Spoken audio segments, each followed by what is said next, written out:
এই হলো কে আসলো দেখো দেখো রে কে আসলো আচ্ছা দেখ ও মাইটা কি করেছে ব্যাক এটা ব্যাক পার্ট আর এটা হচ্ছে টেকিনের জন্য। আচ্ছা শোনো এখন তোমরা যে এতক্ষণ বলছিলে যে আমি ভুল করছি হ্যাঁ ভুল করি নাই তাহলে ভুল কি হলো তোমরাই ভুল করেছো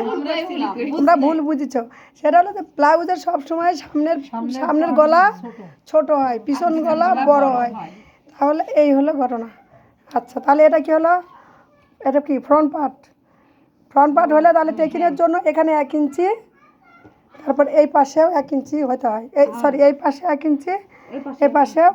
1 ইঞ্চি তাই না তাহলে এখানে লেখো এফ লেখো ফ্রন্ট পার্ট লেখো এফ লেখো এফ। ওকে এখন খোলো এটা না ব্যাক পার্টটা খোলো এই টেকিনটা দেওয়া 3.5 ইঞ্চিতে টেকিন দাও তাড়াতাড়ি হ্যাঁ 3.5 ইঞ্চি একদম উপরে উঠে যাও ওই যে 9 ইঞ্চিতে তাক দাও উপরে থেকে নামো ভুলে গেছেন সেলাই মেশিন বাদ দাও সেলাই সামনে না এটা করে নাও আগে সেম জায়গায় টেকিনটা হবে না পাগলি ধরো ধরো ভুলে গেছে পিছনে দুটো টেকিন হবে না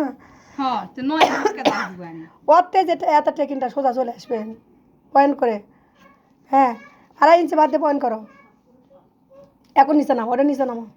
এই যে ঠিকই তো আমার মাপটা আছে মাপ ঠিক আছে এখন দেখো আমরা তারপরে আমরা না তারপরে এটা পিছন পার্ট শেষ এখানে আর কিছুই হবে ঠিক না আছে টেকিনটা বুঝাতে হবে না বুঝা পা কোটে পিছন পার্টে টেকিন বুঝা লাগবে না এই যে এই টেকিনটা আমরা এইরকম করে নিব এই যে এরকম করে নিব ওরকম করে নিব পাগলি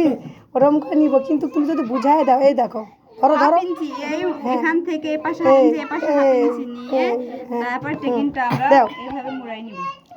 এই মোবাইল চালাও না ইয়ে দেখো ক্লাস দেখো আল্লাহ বাবু